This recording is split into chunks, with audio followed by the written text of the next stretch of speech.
ये है आज की आधुनिक अयोध्या। तो चलिए इसे गहराई से जानने की शुरुआत करते हैं। बस अड्डा।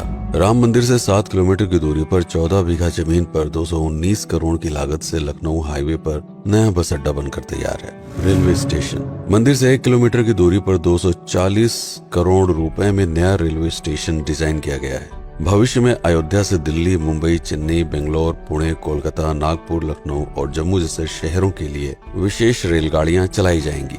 हवाई अड्डा। 1450 करोड़ रुपए में लगभग 1300 बीघे में फैला हुआ प्रयागराज हाईवे पर नाके के पास बनाया गया है नया एयरपोर्ट। यहाँ से राम मंदिर की दूरी सिर्फ 12 किलोमीटर है। भविष्य में कई बड़े महानगरों के लिए सीधे उड़ानें उपलब्ध होंगी। घाघरा जलमार्ग। अगर आपके पास अपनी खुद की मोटर बोट है तो छपरा से घाघरा यानी सरयू नदी की सैर करते हुए लगभग 300 किलोमीटर नदी में चलकर भी अयोध्या पहुंच सकते हैं। भविष्य में इस रूट के लिए भी मोटर बोट चलाए जाने का प्रस्ताव है। राम मंदिर। अयोध्या के राम मंदिर की कुल कीमत है 1800 करोड़। पूरी तरह बन जाने के बाद अयोध्या का मुख्य आकर्षण होगा। राजस्थान के मशहूर मकराना के पत्थरों से आकार लेते इस मंदिर की अनुमानित उम्र होगी लगभग 1000 साल।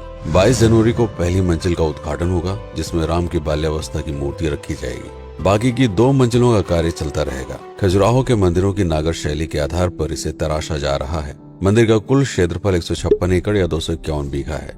हनुमानगढ़ी। राम मंदिर से लगभग 800 मीटर की दूरी पर स्थित है हनुमानगढ़ी। मंदिर के आवासीय परिसर को मिलाकर यह लगभग 52 बीघे में फैला हुआ है। मंदिर की 76 सीढ़ियां चढ़कर हनुमान जी के दर्शन के बाद ही राम मंदिर में जाने का विधान है। यह मंदिर अयोध्या शहर के ठीक बीच में एक ऊंचे टीले पर बना है। शहर की तरफ आने वाले आक्रमणकारियों के आने की सूचना यहीं से प्राप्त करके अयोध्या के राजा तक भेजी जाती थी। इतिहासकारों के अनुसार जितनी बार भी अयोध्या पर आक्रमण हुआ उतनी बार इस मंदिर को भी विध्वंस झेलना पड़ा। हालांकि सन्यासियों ने हर बार इस मंदिर को फिर से खड़ा किया। आज यह मंदिर रामानंद संप्रदाय और निर्वाणी अखाड़े के अधीन है। राम की पेड़ी। अयोध्या को सरयू नदी की भयंकर बाढ़ से बचाने के लिए इस बांध का निर्माण किया गया था, जिस पर श्रद्धालुओं के स्नान के लिए कई घाट बना दिए गए थे। इतिहासकारों के अनुसार जितनी बार भी बांध टूटता था, सरयू का पानी अयोध्या की गलियों में घुस आया करता था। इसी बाढ़ से बचने के लिए पूरे अयोध्या में जगह जगह पर ऊंचे टीले बनाए गए थे, जैसे राम टीला, हनुमान टीला, लक्ष्मण टीला। आज ये बांध अयोध्या का मुख्य पर्यटन स्थल बन चुका है। हर दीपावली पर यहाँ लाखों दिए जलाकर रामायण की उस घटना को उत्सव के रूप में मनाया जाता है जब श्री राम अयोध्या वापस लौटे थे।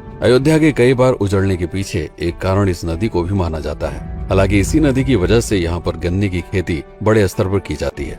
लता मंगेशकर चौराहा। नया घाट और बस स्टैंड के पास ही अयोध्या का मुख्य चौराहा 6.7 करोड़ रुपए में बनकर तैयार हुआ है। पद्मश्री से सम्मानित राम सुथार जी ने 2 माह के कठिन परिश्रम के बाद इस 40 फीट लंबी वीणा को आकार दिया। 14 टन की इस वीणा को लता जी के स्मृति चिन्ह के रूप में यहाँ पर लगाया गया है। इसीलिए इसका नाम नया घाट चौराहे से बदलकर लता मंगेशकर चौराहा कर दिया गया है। धर्मपथ। नया घाट से कुछ पहले सड़क के दोनों तरफ 30 फीट ऊंचे 40 सूर्य स्तंभ लगाए गए हैं, जिसे धर्मपथ का नाम दिया गया है, जो श्री राम के राजकुल सूर्यवंश का प्रतीक है।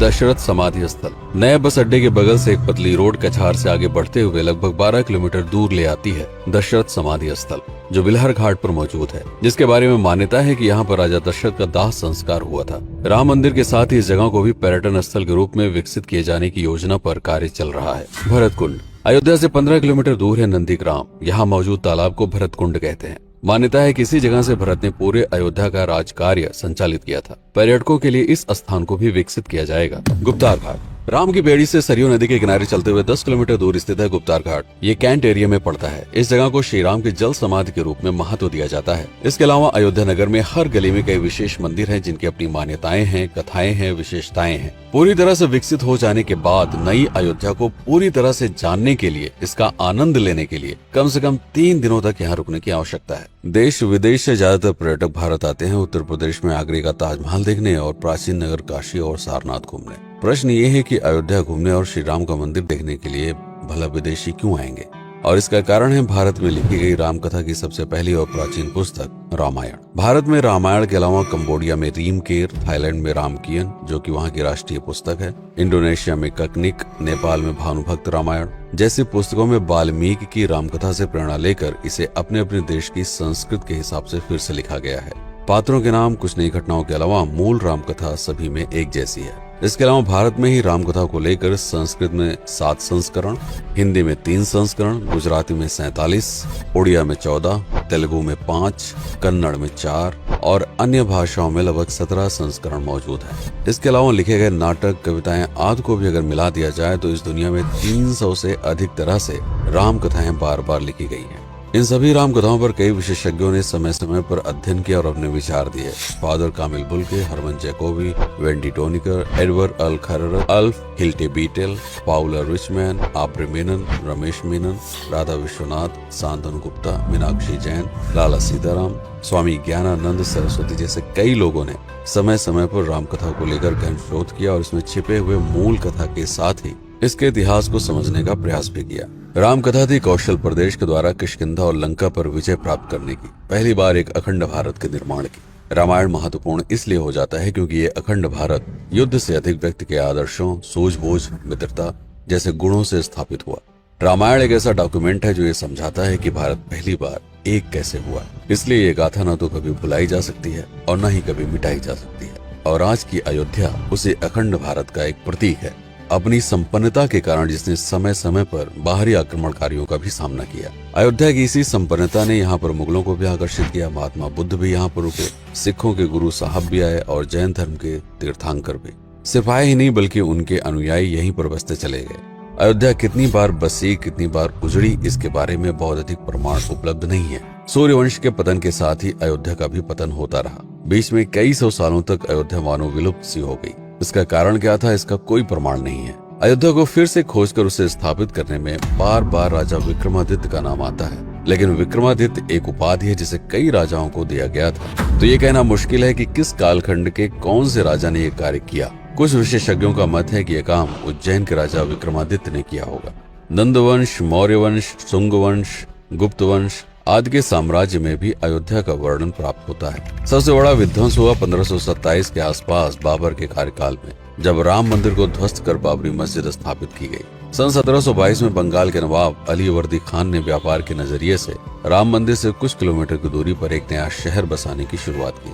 1730 में अवध के पहले नवाब सादत अली खान ने इसका नामकरण किया फैजाबाद। इन्हीं के उत्तराधिकारी सुजाउद्दौला ने इसे अवध की राजधानी बनाई। 1775 में अवध के चौथे नवाब असफुद्दौला ने फैजाबाद की जगह लखनऊ को अवध की राजधानी घोषित की। रावण अहंकार का प्रतीक और श्री राम विनम्रता के सूचक। सत्ता में आने के बाद हर व्यक्ति को यह बात हमेशा ध्यान में रखनी चाहिए, सिर्फ रंग रोगन और पत्थर लगवाने से राम राज्य नहीं आएगा, बल्कि जिस दिन स्कूल, अस्पताल और सरकारी संस्थानों से भ्रष्टाचार खत्म होगा, लोगों का मुफ्त इलाज और अपनी भाषा में उच्च शिक्षा उपलब्ध होगी, उस दिन भारत उस पायदान पर खड़ा होगा जहां कभी हम हुआ करते थे।